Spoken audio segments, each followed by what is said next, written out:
I've been hours preparing for this. Years. And now something tells me this tie, for instance." Fanny bit her lip in a vain effort to retain her solemnity. Then she gave it up and giggled frankly.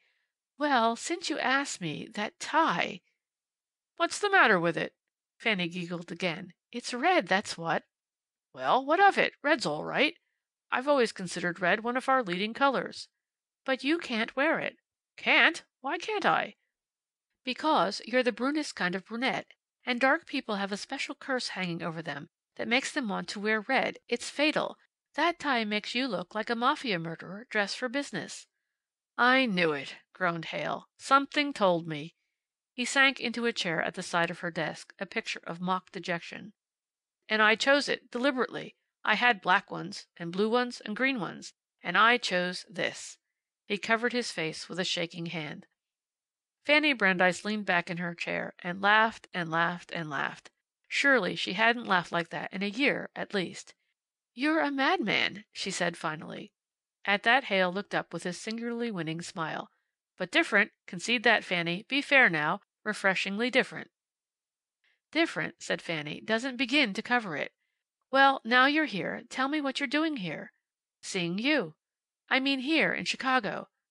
"So do I. I'm on my way from Winnebago to New York, and I'm in Chicago to see Fanny Brandeis." "Don't expect me to believe that." Heyl put an arm on Fanny's desk and leaned forward, his face very earnest. "I do expect you to believe it. I expect you to believe everything I say to you.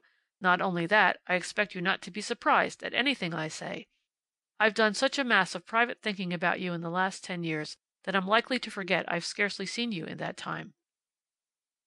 Just remember, will you, that like the girl in the sob song, you made me what I am today? You're being humorous again. Never less so in my life. Listen, Fan. That cowardly, sickly little boy you fought for in the street that day in Winnebago showed every sign of growing up a cowardly, sickly man. You're the reason for his not doing so. Now wait a minute.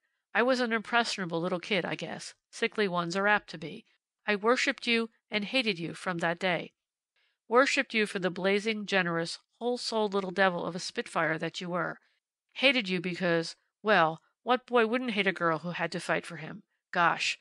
It makes me sick to think of it, even now. Pasty-faced rat. What nonsense! I'd forgotten all about it. No, you hadn't. Tell me, what flashed into your mind when you saw me in Temple that night before you left Winnebago? The truth, now. She learned, later, that people did not lie to him. She tried it now, and found herself saying rather shamefacedly, "I thought, why, it's Clarence Heyl, the cowardy cat." There! That's why I'm here today. I knew you were thinking that. I knew it all the time I was in Colorado, growing up from a sickly kid with a bum lung to a heap big, strong man. It forced me to do things I was afraid to do. It goaded me on to stunts at the very thought of which I'd break out in a clammy sweat. Don't you see how I'll have to turn handsprings in front of you, like the schoolboy in the McCutcheon cartoon? Don't you see how I'll have to flex my muscles, like this, to show you how strong I am? I may even have to beat you, eventually. Why, child, I've chummed with lions and bears and wolves and everything, because of you, you little devil in the red cap. I've climbed unclimbable mountains. I've frozen my feet in blizzards. I've wandered for days on a mountaintop, lost, living on dried currants and milk chocolate. And Lord, how I hate milk chocolate! I've dodged snowslides and slept in trees. I've endured cold and hunger and thirst through you. It took me years to get used to the idea of passing a timber wolf without looking round, but I learned to do it, because of you. You made me. They sent me to Colorado, a lonely kid, with a pretty fair chance of dying, and I would have, if it hadn't been for you. There! How's that for a burst of speech, young woman? And wait a minute. Remember, too, my name was Clarence. I had that to live down. Fanny was staring at him, eyes round, lips parted. "But why?" she said faintly. "Why?" Heyl smiled with that singularly winning smile of his.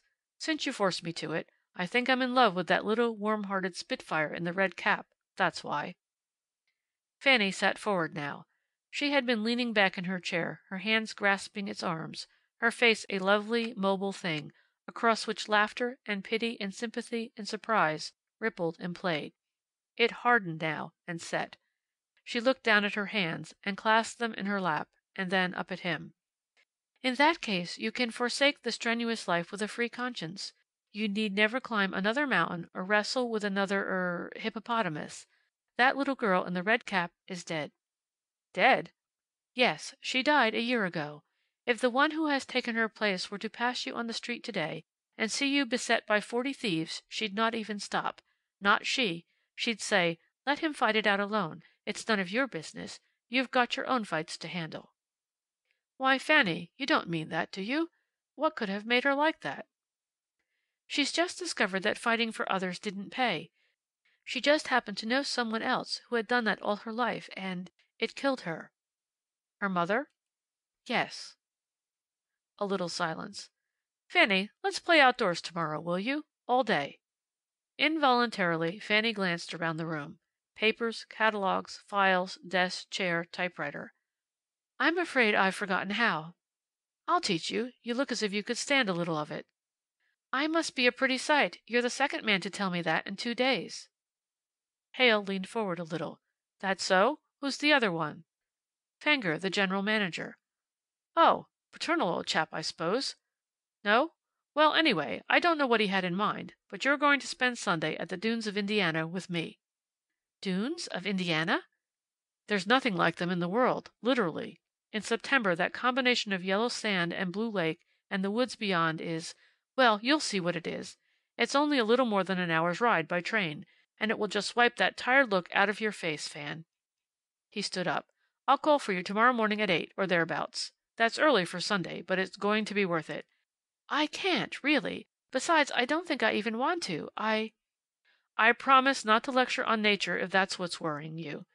He took her hand in a parting grip. "Bring some sandwiches, will you? Quite a lot of 'em. I'll have some other stuff in my rucksack. And wear some clothes you don't mind wrecking. I suppose you haven't got a red tam o' shanter." "Heavens, no." "I just thought it might help to keep me humble." He was at the door, and so was she, somehow, her hand still in his. 8 o'clock. How do you stand it in this place, Fan? Oh, well, I'll find that out to morrow. Good by." Fanny went back to her desk and papers. The room seemed, all at once, impossibly stuffy.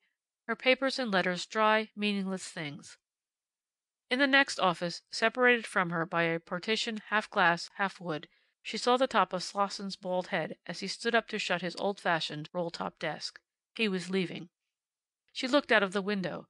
Ella Monahan, in hat and suit, passed, and came back to poke her head in at the door. "Run along," she said. "It's Saturday afternoon. You'll work overtime enough when the Christmas rush begins. Come on, child, and call it a day." And Fanny gathered papers, figures, catalog proofs into a glorious heap, thrust them into a drawer, locked the drawer, pushed back her chair, and came. End of chapter 10.